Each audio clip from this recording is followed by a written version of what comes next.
अभी कुंभ लगने जा रहा ना, एक आध मालगाड़ी भी अगर चली जाएगी गांजा की तो खत्म हो जाएगी। पहले अखिलेश, अब अफजाल ने किया सनातन का अपमान। मठाधीश और माफिया में कोई ज्यादा फर्क नहीं होता। जिसे नहीं है सनातन का कोई ज्ञान।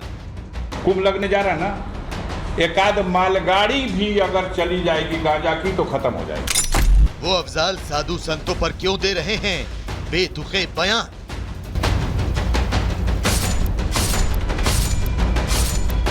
समाजवादी पार्टी के मुखिया अखिलेश यादव से लेकर सांसद तक ऐसे बयान देने में लगे हैं जो सनातन और असंख्य सनातनियों की भावनाओं पर सीधा प्रहार है। पहले समाजवादी पार्टी के मुखिया अखिलेश यादव ने संतों को लेकर विवादित बयान दिया, माफिया और मठाधीश बता दिया। मठाधीश और माफिया में कोई ज्यादा फर्क नहीं होता। अफजाल अंसारी भले ही गांजे को वैध करने की मांग उठाते हुए ज्ञान दे रहे थे, लेकिन उनका मकसद कहीं न कहीं सनातन और साधु संतों का अपमान करने का था। करोड़ों की संख्या में गांजा पीने वाले लोग खुलेआम गांजा पीते हैं, पूरी महफिल लगा के गांजा पीते हैं, बड़े बड़े धार्मिक आयोजनों में लोग गांजा पीते हैं, उसे भगवान का प्रसाद और बूटी कह करके पीते हैं। अभी कुंभ लगने जा रहा ना, एक आध मालगाड़ी भी अगर चली जाएगी गांजा की तो खत्म हो जाएगी। और इसीलिए जैसे ही अफजाल अंसारी का यह बयान सामने आया, बीजेपी ने उनके खिलाफ मोर्चा खोल दिया। समाजवादी पार्टी के राष्ट्रीय अध्यक्ष अखिलेश यादव के इशारे पर उनके सांसद अफजाल अंसारी उस पर अनर्गल बयान दे रहे हैं, हिंदू धर्म को टारगेट कर रहे हैं, हिंदू धर्म की जो महान परंपरा है कुंभ, उसको लांछित करने का प्रयास कर रहे हैं। मेरा सवाल है अफजाल अंसारी से कि जिस तरीके से कुंभ के लिए, हिंदू साधु संतों के लिए आपके मुंह से बोल फूट रहे हैं, लांछित शब्द निकल रहे हैं, कभी मौलाना, मजलिस और मस्जिद के बारे में आप बताएंगे? साधु संत भी अफजाल अंसारी पर अब बुरी तरह भड़क गए हैं और उनके बयान को दुर्भाग्यपूर्ण बता रहे हैं। अफजाल अंसारी का ये बयान बहुत ही निंदनीय है, जिसमें इन्होंने कहा कि गांजा को वैध घोषित कर दिया जाए, क्योंकि मठों में लोग साधु संत गांजा पीते हैं और अनेक जो गलत कार्य हो रहे हैं मदरसों से, जिस पे छापे पड़ रहे हैं आए दिन, कभी 47 मिलता है, कभी बम बारूद मिलते हैं, कभी अनेक कुकर्म होते हैं, तो क्या उसको भी वैध कर दिया जाए? मेरा मानना है कि तत्काल आपको ये शब्द वापस लेते हुए माफ़ी मांगना चाहिए, अन्यथा इनके खिलाफ हिंदू महासभा FIR दर्ज कराएगी। ये वही सपा सांसद अफजाल अंसारी हैं जो कुछ दिनों पहले तक सीएम योगी आदित्यनाथ की तारीफ करते नहीं थक रहे थे। कानून व्यवस्था से लेकर हर एक मुद्दे पर सीएम योगी आदित्यनाथ की तारीफ में कसीदे पढ़ रहे थे। योगी को बीजेपी का सुप्रीम लीडर तक बता रहे थे, लेकिन जैसे ही अफजाल अंसारी को सांसदी मिली, उनके सुर बदल गए। तो सवाल यह है कि बार बार सनातन पर हमला आखिर क्यों होता है? अफजाल अंसारी ने साधु संतों पर विवादित बयान क्यों दिया?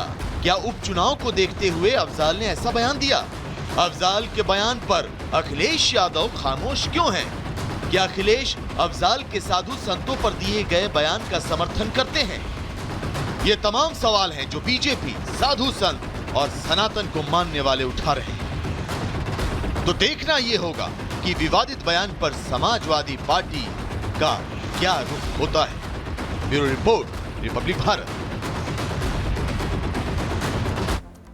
और इसी बीच अगली बड़ी खबर आपको बता दें, अयोध्या में सपा नेता मोहित खान के ऊपर गैंगस्टर एक्ट के तहत मुकदमा दर्ज हुआ है। दरअसल मामला गैंगरेप का है। आपको बता दें, कुछ दिन पहले ये मोहित खान के ऊपर आरोप लगा था कि उसने एक नाबालिग लड़की का अपने नौकर के साथ मिलकर गैंगरेप किया है और इसी के चलते गैंगस्टर एक्ट के तहत मुकदमा दर्ज हुआ है। समाजवादी पार्टी का नेता मोहित खान, जिसके ऊपर गैंगस्टर एक्ट के तहत मुकदमा दर्ज हुआ है। गैंगरेप मामले में आरोपी मोहित खान के साथ साथ उसके नौकर के ऊपर भी गैंगस्टर एक्ट में मुकदमा दर्ज हुआ है। चलिए आगे बढ़ते हैं, बात करते हैं राजधानी दिल्ली की, जहां से बड़ी खबर सामने आ रही है। रोड रेज में दिल्ली पुलिस के कांस्टेबल की हत्या का मामला सामने आया। बेकाबू रफ्तार में आखिर कैसे दिल्ली में पुलिस वाले को कुचल दिया। आपको बता दें कि दिल्ली पुलिस के एक कांस्टेबल की रोड रेज में यह जान जाने का मामला सामने आया। आज सुबह का यह पूरा मामला है। वहीं आखिर किस तरीके से यह पूरी घटना जो है वो यहां पर सामने आई, उसकी जो जांच है वो भी यहां पर चल रही है। तो दिल्ली पुलिस के एक कांस्टेबल को कुचल दिया गया और काफी दूर तक गाड़ी जो है उसे घसीटती हुई ले गई और एक दूसरी गाड़ी से वो टकरा गए और संदीप को तुरंत अस्पताल भी ले जाया गया, जो कांस्टेबल थे, जहां उन्हें मृत घोषित कर दिया गया। पुलिस ने आरोपियों की पहचान कर ली है और उनकी तलाश भी आरोपियों की यहां अब लगातार चल रही है। दिल्ली के नागलोई का यह पूरा मामला है, जहां रोड रेज में कांस्टेबल की जान चली गई। आपको बता दें कि कैसे दूर तक कांस्टेबल को घसीटा गया, इसके बाद आनंद फानन में जब अस्पताल पहुंचाया गया तो उनकी जान चली गई।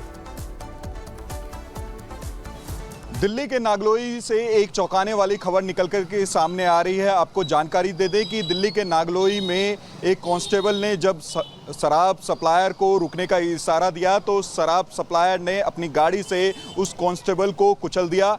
आपको जानकारी ये भी दे दें कि उस कांस्टेबल की मौके पे ही मौत हो गई है और अभी हम उसी इलाके में मौजूद हैं जहां पर यह घटना हुई थी। आपको बता दें कि घटना तकरीबन सुबह के 3 बजे हुई थी और अभी भी उस घटना के यहाँ पे निशान हैं, ब्लड के निशान हैं और गाड़ी के टूटने वूटने के ये निशान हैं। यहीं पे वो गाड़ी भी छोड़ करके भाग गया था और जिसके बाद पुलिस ने उस गाड़ी को अपने कब्जे में ले लिया है। कांस्टेबल ने उस शराब सप्लायर को रुकने का इशारा दिया।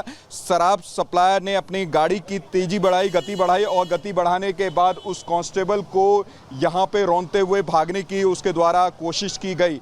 हालांकि उसकी कोशिश असफल हुई, वो गाड़ी छोड़ करके यहां से भाग निकला।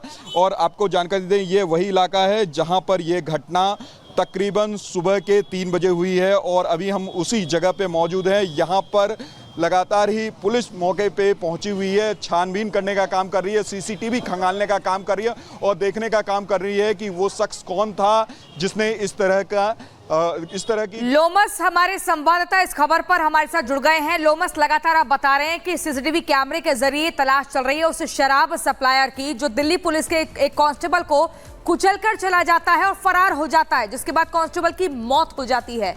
पुलिस की कार्रवाई को लेकर अब तक क्या कुछ जानकारी, कहां तक ये तफ्तीश पहुंची है?